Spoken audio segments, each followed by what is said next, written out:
लाडकी बहीण योजना अपडेट. तर आता लाडक्या बहिणींना इथं दिलासा 14 जानेवारी. तर आता सर्व लाडक्या बहिणींसाठी खुशखबर आहे. तर आता मकर संक्रांतीनिमित्त सर्व लाडक्या बहिणींच्या खात्यामध्ये जे की इथं जानेवारी आणि डिसेंबरचा हप्ता 3,000 रुपये, जे की 14 बुधवारी 14 जानेवारी मकर संक्रांतीच्या दिवशी सर्व लाडक्या बहिणींच्या खात्यामध्ये थेट पैसे इथं जमा होण्यास सुरुवात. तर आता सर्व लाडक्या बहिणींसाठी खुशखबर आहे. तर आता तुमच्या खात्यामध्ये एकूण 3,000 रुपये इथं जमा होणार आहे. तर आता सर्व लाडक्या बहिणींसाठी महत्त्वाची अपडेट इथं आलेली आहेत. तर खुशखबर आहे. तर आता कोणत्या जिल्ह्यात कोणत्या महिलांना इथं मिळणार आहे हे पाहण्यासाठी व्हिडिओला शेवटपर्यंत बघा.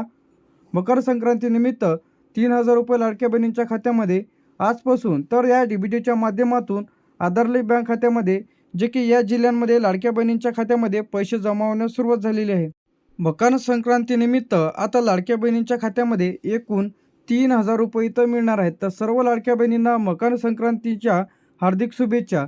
तर आता डीबीटीच्या माध्यमातून तुमच्या खात्यामध्ये पैसे तर जमा होण्यास सुरुवात. तर आता कोणकोणत्या जिल्ह्यांमध्ये पैसे इथं येत आहेत ते आपण इथं पाहणार आहे.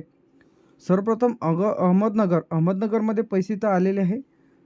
अकोल्यामध्ये सुद्धा पैसे आलेले आहे. अमरावतीमध्ये सुद्धा पैसे आलेले आहे. छत्रपती संभाजीनगरमध्ये सुद्धा पैसे आलेले आहेत. तर आता नोव्हेंबरचा हप्ता सर्व लाडक्या बहिणींच्या खात्यामध्ये जमा झालेलाच आहे. तर त्या पाठोपाठच आता मकर संक्रांतीचं मोठं लाडक्या बहिणींना गिफ्ट.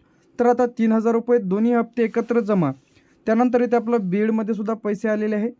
भंडारामध्ये सुद्धा पैसे आलेले आहे. बुलढाणामध्ये सुद्धा पैसे आलेले आहे. चंद्रपूरमध्ये सुद्धा आलेले आहे. धुळेमध्ये सुद्धा आलेले आहे आणि गडचिरोली. तर एकूण आपण बघितलेले आहे 10 जिल्हे. तर आता अहमदनगर, अकोला, अमरावती, छत्रपती संभाजीनगर, बीड, भंडारा, बुलढाणा, चंद्रपूर, धुळे, गडचिरोली. तर या जिल्ह्यांमध्ये पैसे इथं खात्यामध्ये येत आहे. तर लगेच तुम्ही तुमचं खातं तपासा की खात्यामध्ये आले की नाही. जे की 3,000 रुपये तुमच्या खात्यामध्ये एकत्र हप्ते इथं जमा होत आहे डीबीटीच्या माध्यमातून. तर आता यामध्ये जे काही गडचिरोलीमध्ये पैसे इथं आलेले आहे, गोंदियामध्ये सुद्धा पैसे इथं आलेले आहे, हिंगोलीमध्ये सुद्धा पैसे इथं आलेले आहे, जळगावमध्ये सुद्धा पैसे इथं आलेले आहे, जालन्यामध्ये सुद्धा पैसे इथं आलेले आहे, कोल्हापूरमध्ये सुद्धा इथं पैसे आलेले आहे. त्यानंतर इथं लातूरमध्ये सुद्धा पैसे आलेले आहेत. तर आता ज्या लाडक्या बहिणींना नवीन फॉर्म भरायचे असतील तर नवीन फॉर्म इथं सुरू झालेले आहेत. तर ज्यांना कोणाला फॉर्म भरायचे असतील तर त्यांनी आपल्या चॅनलला सबस्क्राईब करून ठेवा. तर फॉर्म कशा पद्धतीने भरायचे, कोणकोणते आवश्यक कागदपत्र लागणार आहे, सर्व अपडेट्स तुम्हाला आपल्या चॅनलला बघायला मिळेल. त्यानंतर जे ते आपल्या यामध्ये मुंबई शहरमध्ये पैसे आलेले आहेत, मुंबई उपनगरमध्ये पैसे आलेले आहेत, तर नागपूरमध्ये आलेले आहेत, नांदेडमध्ये सुद्धा आलेले आहेत, नंदुरबारमध्ये आलेले आहे, नाशिकमध्ये सुद्धा आलेले आहेत, धाराशिवमध्ये सुद्धा आलेले आहे, पालघरमध्ये सुद्धा आलेले आहे, परभणीमध्ये सुद्धा आलेले आहेत, पुणेमध्ये सुद्धा आलेले आहेत, रायगड आणि रत्नागिरी. तर या जिल्ह्यांमध्ये जे काही पैसे खात्यामध्ये इथं येत आहेत. तर आता तुम्ही कोणत्या जिल्ह्यांमधून आहात ते तुम्ही चेक करा की तुमचा यामध्ये जिल्हा आहे की नाही. तर त्याचप्रमाणे यामध्ये यवतमाळमध्ये सुद्धा इथं पैसे आलेले आहेत, वाशिममध्ये सुद्धा पैसे आलेले आहेत, वर्ध्यामध्ये सुद्धा पैसे आलेले आहेत, ठाणेमध्ये सुद्धा पैसे आलेले आहेत, सोलापूरमध्ये सुद्धा पैसे आलेले आहेत, सिंधुदुर्गमध्ये सुद्धा पैसे आलेले आहेत, सातारामध्ये सुद्धा पैसे आलेले आहेत, सांगलीमध्ये सुद्धा पैसे आलेले आहेत, रत्नागिरीमध्ये सुद्धा पैसे आलेले आहेत, रायगडमध्ये सुद्धा पैसे आलेले आहेत. तर आता नोव्हेंबरचे पैसे लाडक्या बहिणींच्या खात्यामध्ये 1,500 इथं जमा झालेलेच आहे. तर आता 2 हप्ते एकत्रच म्हणजे तुमच्या खात्यामध्ये एकूण 3,000 रुपयाची रक्कम आधार लिंक बँक खात्यामध्ये ज्या महिला पात्र आहेत तर त्या महिलांच्या खात्यामध्ये. तर आता यामध्ये जे आहे जानेवारीलाच का तर डिसेंबरचा जो काही हप्ता आहे ते उशिरा झालेला आहे. तर मकर संक्रांतीनिमित्त सरकारकडून निधी मंजूर झाल्याने येत्या बुधवारी 14 जानेवारीला सर्व लाडक्या बहिणींच्या खात्यात 3,000 रुपये इथं जमा.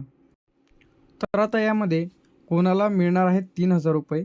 तर आता ज्यांचे फॉर्म इथं अप्रूव्हल असतील, ज्यांचं डीबीटी ॲक्टिव्ह आहे, आधार लिंक आहेत, तर अशांनाच इथं पैसे तर मिळणार आहेत. तर आता यामध्ये जे की कोणाचे पैसे तर थांबणार आहेत तर त्यांची ई-के-वाय-सी अपूर्ण असेल.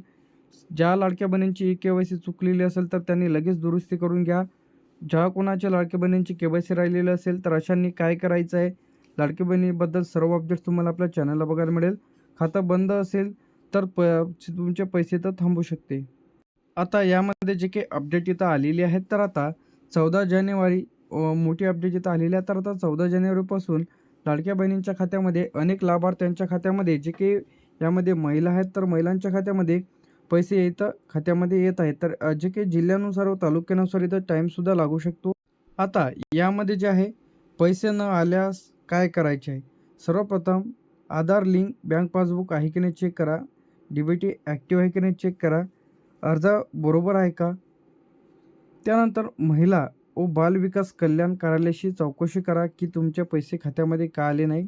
तर आता यामध्ये कोणाला 3,000 रुपये मिळतील. लाडक्या बहिणींचे पात्र लाभार्थी ज्या लाडक्या बहिणींना नोव्हेंबरचा हप्ता इथं जमा झालेला आहे, तर ज्या लाडक्या बहिणींनी के-वाय-सी केलेली आहे, के-वाय-सी केलेल्या लाडक्या बहिणींच्या खात्यात पैसे इथं जमा होत आहे. तर आता कोणाला पैसे येत नाही आहेत, तर ज्यांचं बँक पासबुक आधार लिंक नाही, ॲक्टिव्ह नाही, के-वाय-सी नाही, डुप्लिकेट अर्ज केलेला होता, तर अशांचे पैसे इथं आता बंद. तर आता जे की 14 जानेवारी बुधवारपासून मकर संक्रांतीनिमित्त लाडक्या बहिणींच्या खात्यात 3,000 रुपये जे की या जिल्ह्यांमध्ये वाटप सुरू झालेले आहे. जे की बुधवारपासून मकर संक्रांतीच्या जे की निमित्त पैसे लाडक्या बहिणींच्या खात्यामध्ये इथं येत आहे. तर आता यामध्ये जे काही जिल्हे आहे त्यामध्ये अहमदनगर, अकोला, अमरावती, छत्रपती संभाजीनगर, बीड, भंडारा, बुलढाणा, चंद्रपूर, धुळे, गडचिरोली, गोंदिया, हिंगोली, जळगाव, जालना, कोल्हापूर, लातूर, मुंबई शहर, मुंबई उपनगर, नागपूर, नांदेड, रत्नागिरी, रायगड, पुणे, परभणी, पालघर, धाराशिव, उस्मानाबाद, नाशिक, नंदुरबार, सांगली, सातारा, सिंधुदुर्ग, सोलापूर, ठाणे, वर्धा, वाशिम, यवतमाळ, तर या 36 जिल्ह्यांमध्ये जे की लाडक्या बहिणींचे पैसे इथं जमा होण्यास सुरुवात झालेली आहे. तर आता लाडकी बहीण योजनेचे तुम्हाला डिसेंबर आणि जानेवारीचा हप्ता मिळाला की नाही लगेच तपासा की तुमच्या खात्यामध्ये आले की नाही.